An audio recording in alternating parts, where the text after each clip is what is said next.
عوامی national party نے، بلکہ عوامی نیشنل پارٹی بلوچستان کو میں یہ پورا کریڈٹ دوں گا، عوامی نیشنل پارٹی بلوچستان نے یہ کوشش کی اور آج یہاں پہ ارباب ہاؤس میں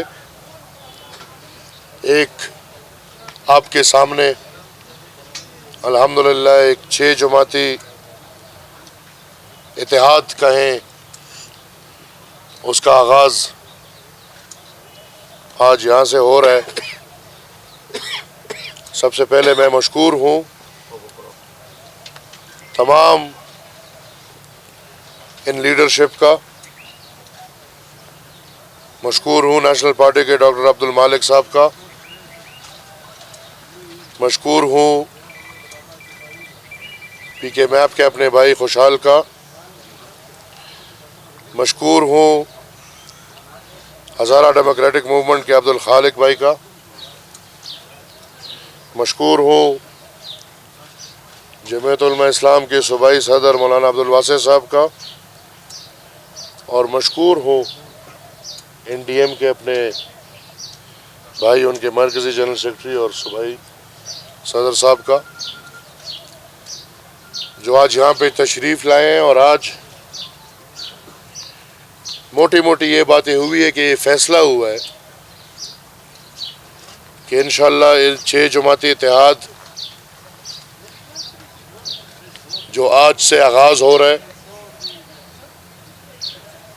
اس کو پہلے بلوچستان اور پھر بلوچستان سے لیتے ہوئے تمام پاکستان میں انشاءاللہ بنیادی ان نکات کے لیے کہ یہ اتحاد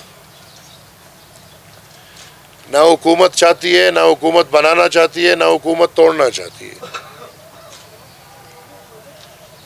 اس وقت پاکستان کا جو سب سے بڑا مسئلہ ہے، یہ اتحاد وہ نہیں چاہتی، یہ نہ کسی کو سزا دینا چاہتی ہے اور نہ کسی کو جیل سے نکالنا چاہتی ہے۔ اس اتحاد کے مسئلے باقی پاکستان کے مسئلوں سے الگ ہیں، کیونکہ پورے پاکستان میں سب سے زیادہ ٹینشن ایکس کی ہے۔ ایکس کو الگ کر دے تو ٹویٹر سے بھی ٹینشن ہے، اور ایکس کو پہلے کر دے تو پورے پاکستان کی سب سے بڑی ٹینشن ایکسٹینشن ہوتی ہے۔ اس اتحاد کے وہ مسائل نہیں ہیں، بلکہ یہ اتحاد جو میرے ارد گرد سب بیٹھے اپنے اکابرین کے راستے پہ چلتے ہوئے، اس اتحاد کا بنیادی مقصد جو اس وقت بلوچ قوم، پختون قوم یا پھر پورے پاکستان پہ جو ایک لیچ کی طرح عوام کے نفس پہ، جو آقا اپنے آپ کو سمجھتے ہیں، جو آئین کو سبوٹاج کر کے دن دہاڑے عوامی اختیار کو سبوٹاج کر کے عوام کے اس اختیار کے ساتھ کھلواڑ کرتے ہیں، یہ اتحاد کا بنیادی مقصد یہ ہے کہ یہ پاکستان میں آئین اور قانون کی بالادستی چاہتی ہے۔ اس اتحاد کا بنیادی مقصد عوام کا وہ اختیار جو اختیار ہمارے اکابرین، خدائی خدمتگار، جمعیت علماء ہند، اور میرے خیال میں اس میں ہم سب کے اکابرین آتے ہیں، انہوں نے جو اختیار انگریز سے لے کے ووٹ کا اختیار عوام کو دیا تھا، وہ اختیار ہم سمجھتے ہیں کہ پاکستان کے بننے کے بعد، میں یہ الفاظ بار بار جو بولتا ہوں، اس میں میری بنیادی طور پہ ایک سوچ ہے، پاکستان کے بننے کے بعد وہ اختیار اس قوم سے لے لیا گیا ہے، اور اس دفعہ تو اس اختیار کے ساتھ جو کھلواڑ ہوا ہے، اختیار عوام کا، سودا بازی فوج کی، ووٹ عوام کا، اربوں روپے دفاعی ادارے کے، نمائندے عوام کے نہیں بلکہ دفاعی ادارے کے غلام میں کہوں، اور غلام بھی نہیں، اس دفعہ تو دفاعی ادارے کے ساتھ جس نے اچھا سودا کیا وہ ممبر بن گئے۔ اس کھلواڑ اور اس کھلواڑ کے ساتھ ساتھ باقی وہ بنیادی مسائل جو ان قومیتوں کے سر پہ ہیں، جیسے کہ ہمارے قدرتی وسائل، اور یہ بات واضح ہو کہ جہاں سیکیورٹی مسائل ہیں وہاں قدرتی وسائل ہیں، سیکیورٹی مسائل کے بہانے پہ ہمارے وسائل پہ جو قبضہ ہے، اس کے خلاف جو بلوچ قوم اور پختون قوم کا بنیادی مسئلہ مسنگ پرسن کا ہے، اس کے خلاف جو ہم سب قومیتوں کے، ہزارہ کے میرے بھائی پختون بلوچ ٹارگٹ کلنگ سے گزرتے ہیں، انتہا پسندی سے گزرتے ہیں، ہمارے علماء کرام دہشت گردی سے گزرتے ہیں، اس سب کے خلاف اور اس کے ساتھ ساتھ جڑے ہوئے کافی ہمارے مسائل ہیں، اس کے خلاف یکجہ ہو کے یہ عہد کہ کمپرومائز انشاءاللہ نہیں ہوں گے، یہ عہد کہ ہمارے اس اتحاد کی اور ان ڈیمانڈز کی کوئی قیمت نہیں، یہ عہد ایک دوسرے کے ساتھ کرتے ہوئے کہ کسی بھی صورت اس اتحاد سے پیچھے نہیں ہٹنا اور ان شرائط سے پیچھے نہیں ہٹنا، اور اس کے لیے آج بنیادی طور پہ ہم سب نے یہ فیصلہ کیا ہے کہ ہم نے ایک کمیٹی تشکیل دی ہے اس اتحاد کی، جس کمیٹی میں تمام 6 کے 6 پارٹیز کے ایک نمائندے ہوں گے۔ اس میں نیشنل پارٹی سے کبیر محمد شہید صاحب ہے، جمعیت علماء اسلام سے مولانا عبدالواسع صاحب جو ہماری پرزور منت سے اس کمیٹی کا حصہ بنے ہیں، این ڈی ایم کے احمد جان خان ہے، پختونخوا نیشنل عوامی پارٹی کے نصر اللہ زہری صاحب ہیں، ہزارہ ڈیموکریٹک پارٹی کے قادر نائل صاحب ہیں، اور عوامی نیشنل پارٹی کے صوبائی صدر اصغر خان ہے۔ ان 6 اراکین کے پہ مشتمل یہ کمیٹی ہے۔ یہ کمیٹی بلوچستان کے تمام تر مسائل کی نشاندہی کرے گی۔ یہ کمیٹی بلوچستان کے باقی سیاسی، پولیسی، سماجی تحریکوں کو بھی دعوت دے گی اور کوشش کرے گی کہ بلوچستان میں ہر مکتبہ فکر کے لوگوں کو شامل کر کے جو عوام کے مسائل ہیں ان پہ ایک اتفاق رائے لا کے یہی کمیٹی انشاءاللہ ان پارٹیز کے لیے پروگرامز بنائیں گی اور یہ سب پارٹیز انشاءاللہ تحریک اکٹھے چلائیں گے اور یہ بلوچستان تک محدود نہیں ہے. ہم لیڈرشپ انشاءاللہ باقی صوبوں میں بھی اس کے لیے کوشش کریں گے اور 6 کے 6 صوبوں میں بھی ہماری کوشش ہوگی کہ ہم کمیٹیز بنائیں, وفاق میں کمیٹی بنائیں. یہ تحریک نہ الیکشن سے کوئی تعلق رکھتا ہے, یہ تحریک شاید 10 سال چلے. یہ تحریک میں ہر کسی کو کہتا ہوں باچا خان بابا نے اور خدائی خدمتگاروں نے, جمعیت علماء اسلام ہند نے سن 1930 میں یہ فیصلہ کیا تھا کہ انگریز سے آزادی حاصل کرنی ہے. آزادی 17 سال بعد حاصل ہوئی انگریز سے. قوم آزاد نہیں ہوا, انگریز سے آزادی حاصل ہو گئی. 77 سال بعد آج انہیں اکابرین کے بنیادی ورکرز ہم کہہ لیں, ہمارا یہ فیصلہ ہے کہ اب ہم نے انشاءاللہ پاکستان جو کہ 77 سال پہلے بنا ہے, ہم نے اب اس کو آزاد کرنا ہے.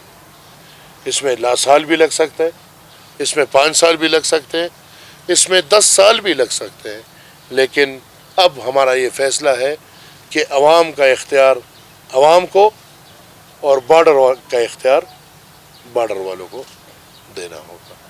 میں ایک دفعہ پھر تمام اپنے آئے ہوئے پارٹی کے اکابرین کا مشکور ہوں اور میڈیا والوں کا مشکور ہوں اور بلوچستان کی عوامی نیشنل پارٹی کو خراج تحسین پیش کرتا ہوں. کوئی سوالات ہو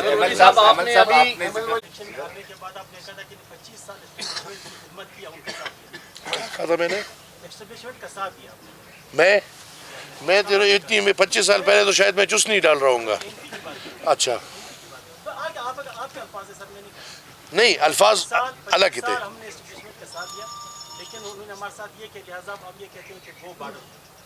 میں نے کہا کہ 20 سال ہم ایک الگ راستہ, ہم نے یہ نہیں کہا کہ ہم نے اسٹیبلشمنٹ کا ساتھ دیا, بلکہ ہم نے وہ بھائی آن ریکارڈ موجود ہے, بحث کیوں کرتے ہیں, میں وہی بات کر رہا ہوں جو ابھی میں کرتا ہوں. میں نے کہا کہ 20 سال کا رویہ ہم بدل رہے ہیں. اس رویے میں کیا تھا کہ ہم یہ نہیں کہ اسٹیبلشمنٹ کا ساتھ دے رہے تھے, بلکہ ہم اسٹیبلشمنٹ کے خلاف کھل کے نہیں نکل رہے تھے. یہ رویہ تھا اور وہ الحمدللہ اسی دن میں نے کہا کہ 20 سال کا پیج پلٹ دیا میں نے.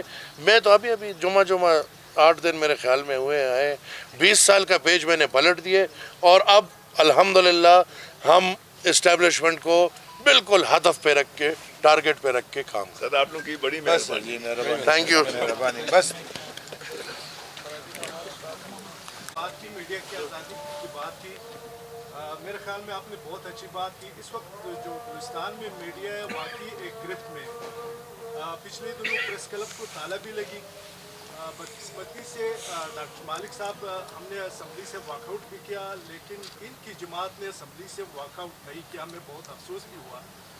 اس وقت ان کی ذمہ داری بنتی تھی کہ وہ ہمارے ساتھ اس واک آؤٹ میں جتنے بھی پارلیمانی جماعتیں آپ ساتھ جو بیٹھی ہوئی جن کے ارکان وہاں بیٹھے ہوئے, مستقبل میں آپ کے یہ اتحاد آزادی صحافت پہ کتنا یقین رکھتی ہے اور ہمارے ساتھ آپ کس جگہ پہ کس مقام پہ کھڑے ہو سکتے ہیں؟ ایوب بھائی میں آپ کی ایک چیز کی وضاحت کروں کیونکہ ڈائریکٹ مجھے وہ آپ کے دوست آئے تھے عبدالخالق ہمارے پاس. اس نے کہا کہ جی آپ اس بات کو اٹھائیں. ہم نے جب اس بات کو اٹھایا, اس پہ بات کی, ہم اگر آپ کہتے ہیں واک آؤٹ کرو وہ تو آسان کام تھا نا, پھر اس پہ کوئی بات نہیں ہو سکتی تھی. آپ جا کے عبدالخالق سے پوچھیں اور شاید ادھر اگر کوئی مجھے ایک مل جائے آپ پہ اس دن نہیں تو یہ دیکھو نا, آپ دیکھو آپ کام کا بلیمنگ کر رہے ہیں جو آپ نہیں دیکھیں بھائی نیٹی گریٹیز میں آپ دیکھیں نا, آپ تھے نہیں, آپ نے بھیجا اپنے پریزیڈنٹ کو عبدالخالق کو, اس نے مجھے کہا کہ جی آپ ہماری نشاندہی کریں اور اس پہ بولیں. جب میں واک آؤٹ کروں گا میں کیسے بات کروں گا پھر؟ نیٹی گریٹی سے ہٹ کے جو آپ کا سوال ہے, یہاں پہ جتنے بھی ہم بیٹھے ہیں ہم بنیادی طور پہ آزادی صحافت کے ساتھ کھڑے ہیں. اور میں نے اپنی بات میں کہا بھی کہ ہم انشاءاللہ, آپ کوئٹہ پریس کلب کی بات کر رہے ہیں, سینٹ پورا آپ نے میرا موقع نہیں دی جو میں تقریر کر رہا تھا اور وہ بار بار میوٹ ہو رہا تھا. اور پھر میرے ساتھ کیا ہوا یہ بھی مزے کی بات بتاؤں، تاریخ سے ریکارڈ سے ایکسپنج نہیں کیا ہوا تقریر ریکارڈ سے ہٹا دیا گیا. یہ تو پھر میں نے مسئلہ کیا تو وہ واپس پھر ریکارڈ میں آیا اور ہمیں اس کی ایک کاپی ملی. میڈیا کی آزادی کی یہ حالت ہے کہ آپ کا کوئٹہ کا پریس کلب نہیں، ہر جگہ کے تمام پریس کلب، تمام پریس، اور پھر بدقسمتی سے پرائیویٹ میڈیا جب سے آیا ہے تو گنتی کے چینلز ہیں ہمارے سامنے، اور ان لوگوں کی کوئی گناہ نہیں. یہ بیچارے ہر جگہ پہنچتے ہیں، ان کا کام ہے کیمرہ لے کر جانا، ہر جگہ پہنچتے ہیں، مائک لے کر جانا، ہر جگہ پہنچتے ہیں، موبائل لے کر جانا، ہر جگہ پہنچتے ہیں، سوال کرنا ہر جگہ کرتے ہیں. لیکن جہاں پہ میڈیا مالکان کمپرومائزڈ ہے، 18-20 چینل ہے اور ہر چینل کا مالک کمپرومائزڈ ہے. آپ ایک مالک مجھے بتا دیں جو کمپرومائز نہیں ہوگا. تو جہاں پہ مالک کمپرومائزڈ ہے وہاں پہ پورا میڈیا کمپرومائزڈ ہے، اور لہٰذا انشاءاللہ جمہوریت کے ساتھ ساتھ یہ سب ستون، عدلیہ، میڈیا، پارلیمان، یہ سب آزاد ہوں گے تب پاکستان آگے بڑھے گا. ایسا لگ رہا ہے کہ تحریک تحفظ آفیشیلی انکلینیشن نہیں، ان کا انکلینیشن آپ کے ساتھ مولانا صاحب بیٹھے ہوئے، تو کیا آپ کے ساتھ آفیشیلی انہوں نے جوائن کر؟ آفیشیلی ان کے پاس انکلینیشن ہے، انآفیشیلی ہمارے پاس یار ہے. میری بات سنو، دیکھو نا میری بات سنو تھوڑا سا. دیکھیں نا ان چیزوں میں آپ نہ جائیں. ایک دفعہ ہم کہتے ہیں کہ جو مشکلات ہیں ہمیں ان پہ ہماری کمیٹیاں بیٹھے گی، ان کی خدوخات طے کریں گی، ان میں مزید ایڈیشنل ڈیلیشن کیا ہوگا. تو آپ پہلے ہی سے ہمیں آپ کیوں الگ کر رہے ہیں بھائی؟ آپ اپنے خواہش کا اظہار کرتے ہیں. آپ کیا چاہتے ہیں مولانا صاحب؟ ادھر ہو کہ ادھر ہو؟ ہم آپ سے پوچھ رہے ہیں ادھر نمائندہ کون ہے؟ یہ کون ہے؟ یہ کون ہے؟ یہ ان کے نمائندہ بیٹھے ہوئے. اور آج تک میں نے پی ٹی آئی کے ایک پروگرام میں مولانا صاحب کو نہیں دیکھا. مولانا صاحب کو سنے سن لیں، آپ واضح ہو آپ جائے. ذرا، ہم نے ابھی تک آپ خود دیکھ رہے ہیں کہ ہم تنہا اپنا تاریخ چلا رہا ہے. پی ٹی آئی والے کے دوست 5-6 مرتبہ آئے ہیں، لیکن ہم نے پہلے مرحلے میں یہ کر دیا کہ ہم نے ایک دوسرے کے خلاف بیان بازی بند کر دیا بس. باقی ہمارا اپنا تاریخ ہے، ان کا اپنا تاریخ ہے، اور آگے جا کر کے پھر دیکھیں گے کیا ہو جائے گا. خان صاحب یہ بتائیں کہ آپ کا ایمن صاحب، اس وقت جنوبی پشتونخوا اور پشتون علاقے کا واحد مسئلہ چمن ہے. وہاں آگ کی گولیاں برسائی جا رہی ہے، لوگوں کو مارے جا رہے ہیں. آپ کی این پی جو صوبائی صدر ہے وہ پرلت کی حمایت کر رہے ہیں، اس کو وکلا دے رہے ہیں. آپ کے جو 2 ایم پی اے ہے وہ حکومت کے ساتھ بیٹھا ہوا ہے اور دھرنے والوں کو دھمکیاں دے رہے ہیں. یہ آپ کی پالیسی کیوں ایسا ہے؟ آپ کی پالیسی واضح کیوں نہیں ہے سر؟ تھینک یو بھائی، بہت شکریہ. اور میں داد دیتا ہوں، ہونا چاہیے میڈیا میں بھی ایسے لوگ ہونے چاہیے جو اپنے جذبات کی عکاسی کریں. لیکن میرے خیال میں ایک تصور ہوتا ہے اور ایک حقیقت ہے. اب یہ آپ کا تصور ہے کہ عوامی نیشنل پارٹی کے جو 2 ممبرز ہیں وہ حکومت کے ساتھ بیٹھے ہوئے، یہ آپ کا تصور ہے. حقیقت یہ ہے کہ عوامی نیشنل پارٹی کے جو 2-3 ممبرز ہیں وہ اپوزیشن میں بیٹھے ہوئے ہیں. دوسرا، چمن اور چمن سے جڑے ہوئے تجارت کے جتنے بھی مسائل ہیں ہم ان کا حل چاہتے ہیں. عوامی نیشنل پارٹی، اور شکریہ آپ کا کہ آپ نے خود ہی یہ فرما دیا کہ ہمارے جو ذمہ وار ہیں وہ ان چمن کے جو لوگ ہیں اس کے ساتھ دکھ و درد میں شریک ہیں. تو لہٰذا آپ تضاد پیدا کرنے کے بجائے تھوڑا ریسرچ کر لیں. یہ جو آپ کے خیالات ہوتے ہیں ان کو دبا دیں، حقائق کو پیش کر دیں. پشاور خاموش ہے، پشاور چمن کے موضوع تھینک یو جی، تھینک یو. احمد صاحب، آپ نے جو کمیٹی بلوچستان کے مسائل کی نشاندہی کرے گی، جو مسائل ڈاکٹر مالک صاحب بیٹھے ہیں، ماشاء اللہ مولانا صاحب بیٹھے ہیں، اور بیٹھے ہیں ساجد خان صاحب. یہ مسائل جو ان کو سب کو پتہ ہے، ڈاکٹر صاحب وزیر اعلیٰ رہے ہیں، ان کو بھی پتہ ہے مسائل کیا ہیں. تو نئے کون سے مسائل ہیں جس کی دیکھیں، نشاندہی مسائل کی نشاندہی اس طرح نہیں ہے. انہوں نے بیٹھ کے اتفاق لانا ہے. یہ 6 جماعتیں ہیں، ہر جماعت کے اپنے اپنے نکات ہیں، اور ان نکات کو لیتے ہوئے سب کے بیچ میں ایک اتفاق لانا ہے، اور پھر جن چیزوں پہ سب متفق ہو جائیں اس کو قوم کے سامنے پیش کرنا ہے.